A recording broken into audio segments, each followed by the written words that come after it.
The second feature, an iSight camera. Well, you know, on the front of our devices, we have a FaceTime camera. It's most often used for FaceTime video calls that our customers love making. And on the back, we have a camera. And when that camera gets of such quality and capability that you're proud to use it as your everyday camera for photographs, we call it an iSight camera. And the new iPad has a great iSight camera. It's a 5-megapixel backside illuminated sensor. We brought the optics system from the iPhone 4S, 5-element lens, hybrid infrared filter on it, and we have an ISP built into our A5X chip to do some great software algorithms and capabilities on this for photographs. But of course, the ultimate measure of a camera are the pictures you take with it. So let me show you some pictures taken with this new iPad. The iPad has auto exposure, so it gets great exposure, great color. It has autofocus. It's incredible at the detail it picks up, and you see that lens can deliver great edge-to-edge sharpness and detail. It has auto face detection, so you can take individual or group shots. It knows just what to do. It has auto exposure lock and autofocus lock, so you can compose exactly the photograph you want. It is just a blast to use. That's Derby, world's largest dog. So it has a 5-megapixel iSight camera, advanced optics with an IR filter, autofocus, auto white balance, face detection, everything to deliver a great photo experience built into an iPad. Number 3, HD video recording, now a 1080p resolution. Full HD resolution, so wherever you are, you want to grab a video for work or play or school, you've got a great camera built in to do that with. Let me just play a very quick, typical home movie clip that you might grab with your iPad and its 1080p camera.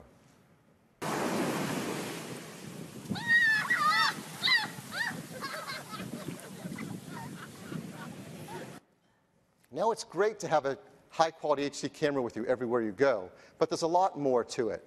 We use that A5X chip to do some pretty advanced things. For example, image stabilization. So what we've got here is a video I'll show you of what it's like with image stabilization turned off and what it's like with it turned on. And it's always turned on, but I think you'll be able to see the difference here because we capture right from the sensor. So here's the video as if it were unstabilized. And now here's what our software does to stabilize it. It's really nice. I think they did a great job pretending there wasn't a camera in front of them as they walked along the dock, didn't they? So that's 1080p video recording, video stabilization. We do temporal noise reduction to help improve quality in low light situations. And it is perfect to watch these videos back on that gorgeous large Retina display. Fourth feature, voice dictation. Of course, the iPad, like all great iOS devices, has a software keyboard from Apple that's built into all the software you use automatically. And now you'll see there's a new key on the bottom, a microphone. So you can type, or you can just tap it, speak into your iPad, and it will dictate what you have to say. It works like this. It's day 12 here in Barcelona, which means 2 more days left before we have to leave, period. I'm so not ready to go, It's amazing here, period. And if I could somehow magically bring the weather here home with me, I would, period. And that's it. That's how it translates what you say into the text you want to type.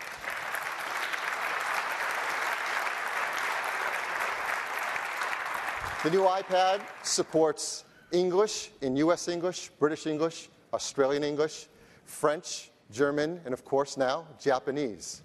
So that's voice dictation. The fifth feature, next generation wireless.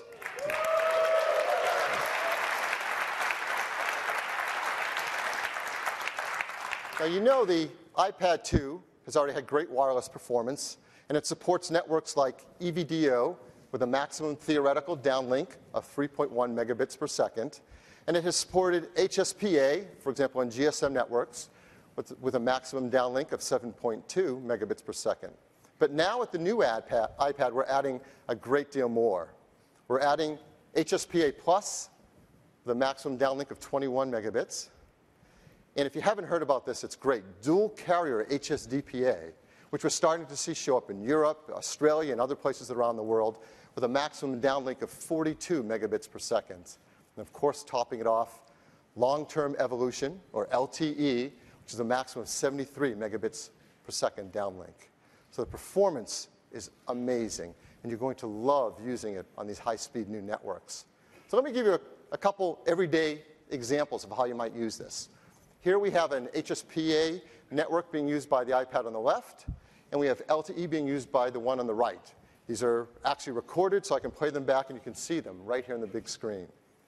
And it's a simple everyday task. I'm going to click on an email that has a bunch of embedded photos and see what happens. So here we go. We select the top new email message that came in, and on the right, you'll see the photo will come in faster on LTE. In fact, the next large photo will come in, and the next one, before even the first photo starts to show up on HSPA. So we're all done. We've got all 5 large photos on LTE, and we're still waiting even for the second one on HSPA. So that's one example of the difference of using it in everyday tasks, simply the things we download, applications, music, emails. Here's a different kind of example. We all like to do great things like watch videos on our iPad, surf the web to sites like Vimeo, and watch HD, high-quality video. But if you don't have the high-speed bandwidth, the best thing to do is just let it buffer for a while and wait, and then hit play. But what if you could start to watch right away, because you could download the video faster than you can watch it in real time? So watch what happens. I'm going to hit play, and this is a great film, the Bird film from Andrew Zuckerman Studios. And on the right, on LTE, it starts playing right away. And you can see with the progress bar on the top, it is loading the video faster than we can watch it in real time. On the device on the left, which is on EVDO, or we could have used GSM as well there, it's buffering the video, waiting to save enough frames before it starts to play. That's what we've been used to. On the right is what we're going to start getting used to. It fundamentally changes how you experience things like video.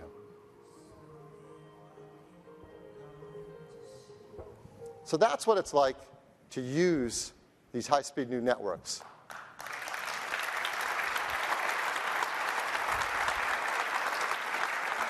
We're working with a number of carriers to support LTE on the new iPad. And we're working with AT&T, Verizon, Rogers, Bell, and Telus. They'll be the first to be able to work with LTE on the brand new iPad. But we have other high-speed networks, as I've mentioned, around the world.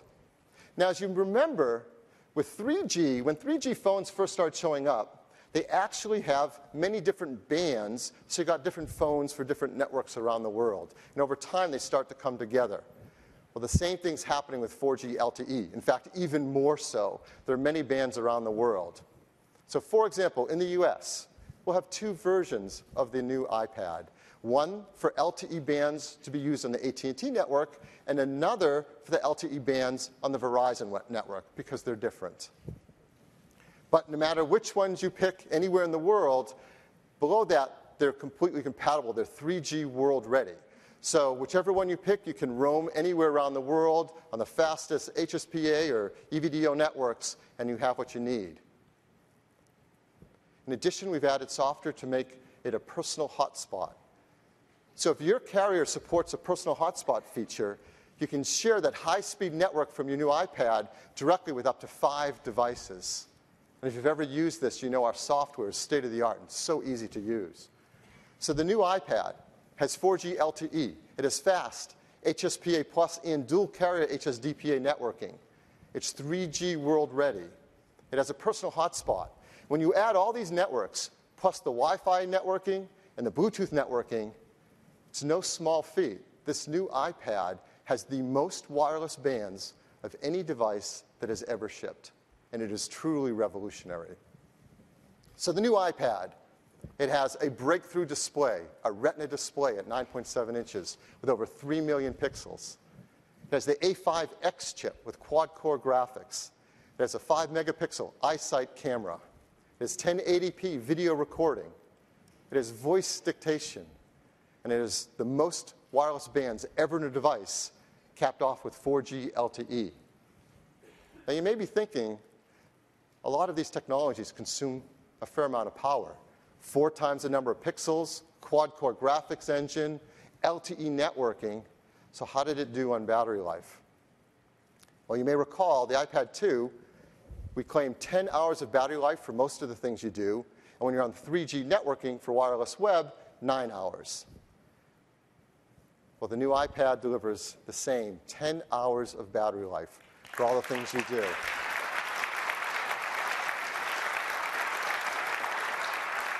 And when you're on 4G, 9 hours. So the team has worked incredibly hard to deliver this kind of battery performance so you can use it all day long. Yet, it remains amazingly thin at just 9.4 millimeters and amazingly light at just 1.4 pounds. So the new iPad comes in black and white. And you're probably at this point thinking, I want one. What's it going to cost? I am.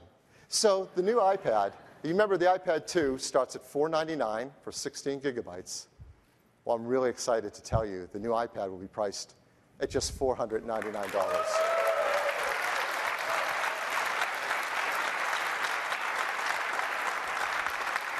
It comes in 3 storage capacities, 16, 32, and 64 gigabytes at $499, $599, and $699 for Wi-Fi models. And for Wi-Fi plus 4G, $629, $729, and $829, the same prices as the iPad 2 before it. And the new iPad will be available on March 16th. And just 1 week. And if you want one as badly as I do, you'll be happy to know that the pre-orders start today. So, on March 16th, the new iPad will be available in the US, Canada, UK, France, Germany, Switzerland, Japan, Hong Kong, Singapore, and Australia. A really big, fast start. But it doesn't stop there. 1 week later, we're adding 25 more countries. So we are going to have the fastest rollout we've ever had for a new device. So back to the software, because ultimately, this is going to be amazing when you turn it on. You're not going to believe how beautiful it looks. And the team has worked really hard to make all the software that comes on that iPad look gorgeous. So when you're surfing the web, Safari's been updated to take full advantage of that Retina display. When you're reading your emails, Mail's been updated to take full advantage of that Retina display. When you're using your photos, the Photo app has been fully updated to take advantage of all that amazing color and resolution.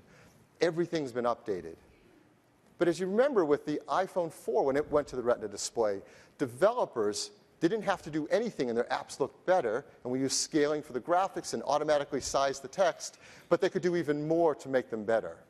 So right out of the box, you'll start using your applications, you'll find they look great.